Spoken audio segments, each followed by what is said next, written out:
प्रधानमंत्री नरेंद्र मोदी ने आज आम बजट 2022 में स्वास्थ्य क्षेत्र के लिए किए गए प्रावधानों का आयोजित एक वेबिनार को संबोधित किया। इस दौरान पीएम मोदी ने कहा कि कोरोना टीकाकरण में कोविन जैसे डिजिटल प्लेटफॉर्म के माध्यम से हमारी डिजिटल तकनीक जो है वो लोहा पूरी दुनिया मान रही है।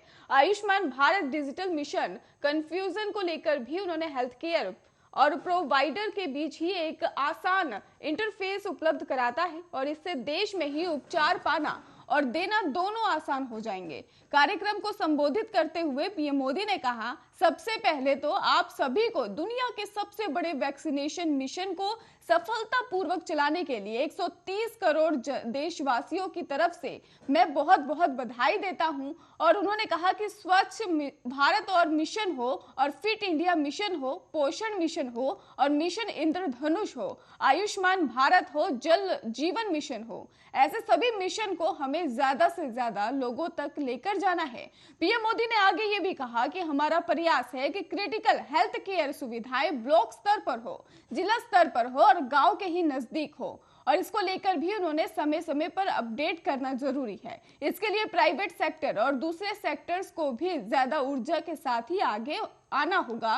उन्होंने कहा कि हम भारत में ऐसा हेल्थ इंफ्रास्ट्रक्चर जो है वो बनाएंगे और जो सिर्फ बड़े शहरों तक सीमित ना हो। वन हेल्थ वन अर्थ की स्क्रिप्टिंग जो होगी वो हमें हिंदुस्तान में भी वन इंडिया वन हेल्थ के तहत ही दूर दराज के क्षेत्र में भी समान स्वास्थ्य सेवाएं देनी है।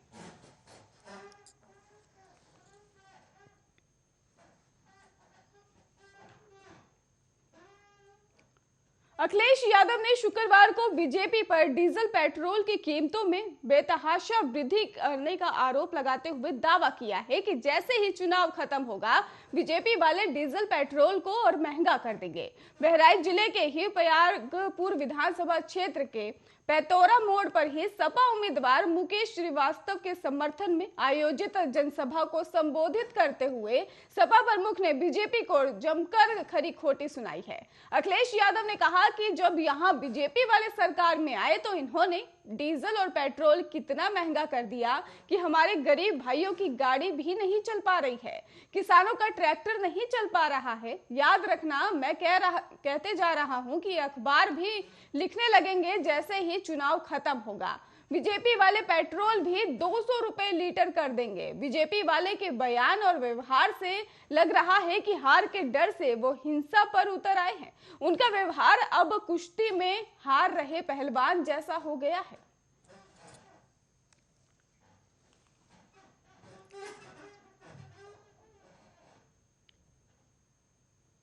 वहीं बिलाईगढ़ एसडीएम के एल सौरी अपने टीम के साथ ही देर शाम तहसील कार्यालय भटगांव पहुंचे और जहां भूख हड़ताल पर बैठे किसान रामशंकर से मुलाकात कर उनको होने वाली समस्याओं के बारे में भी जानकारी ली है। वहीं किसान के द्वारा की जा रही भूख हड़ताल समाप्त करने का निवेदन भी किया है, जिसके बाद किसानों ने भूख हड़ताल भी खत्म कर दी है।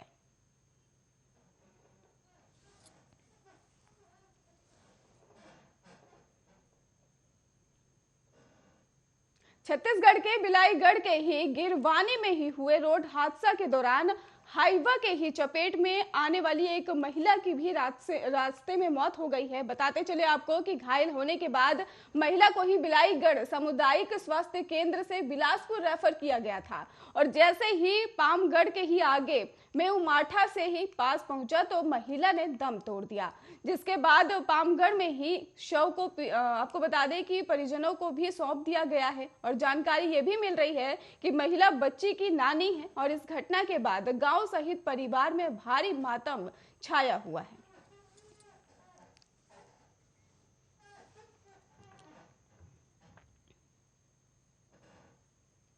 जांजगीर चांपा जिले के ही वरिष्ठ पत्रकार ऋषि कुमार शर्मा के निधन के बाद पत्रकार जगत में शोक की लहर छाई हुई है।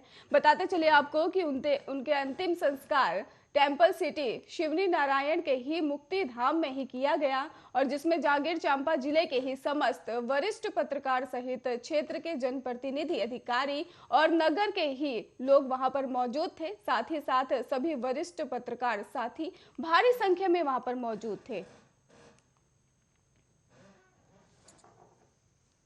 अत्यंत ही दुख का विषय है कि हमारे आदर्श, हमारे प्रेरणा स्रोत भाई ऋषि शर्मा जी, जो हमारे प्रेस क्लब के सम्मानित अध्यक्ष थे, वह हमारे बीच आज नहीं रहे। अचानक रात को उनकी तबीयत बिगड़ी और ऐसा डॉक्टरों का कहना है कि उसको साइलेंट अटैक आ गया और ये हमारे पत्रकार जगत के लिए अपूर्णीय क्षति है और हमारे नगर के लिए भी अपूर्णीय क्षति है।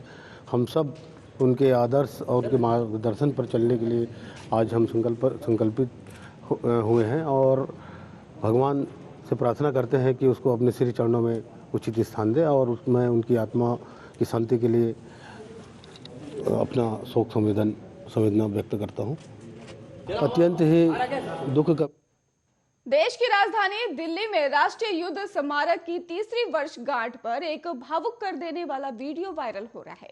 इस वीडियो में एक युवती स्मारक में ही अपने शहीद भाई के नाम की प्लेट देखकर काफी इमोशनल हो जाती है और उसकी आंखों से झरझर कर आंसू बहते हुए नजर आते हैं।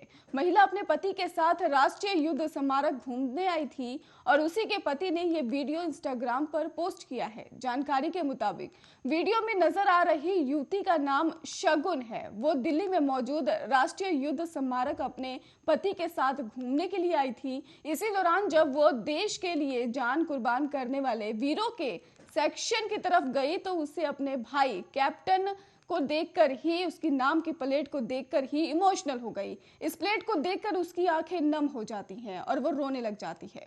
बहन के इस भावुक करने वाले वीडियो को देखकर लोगों की आंखें भी झलक पड़ी।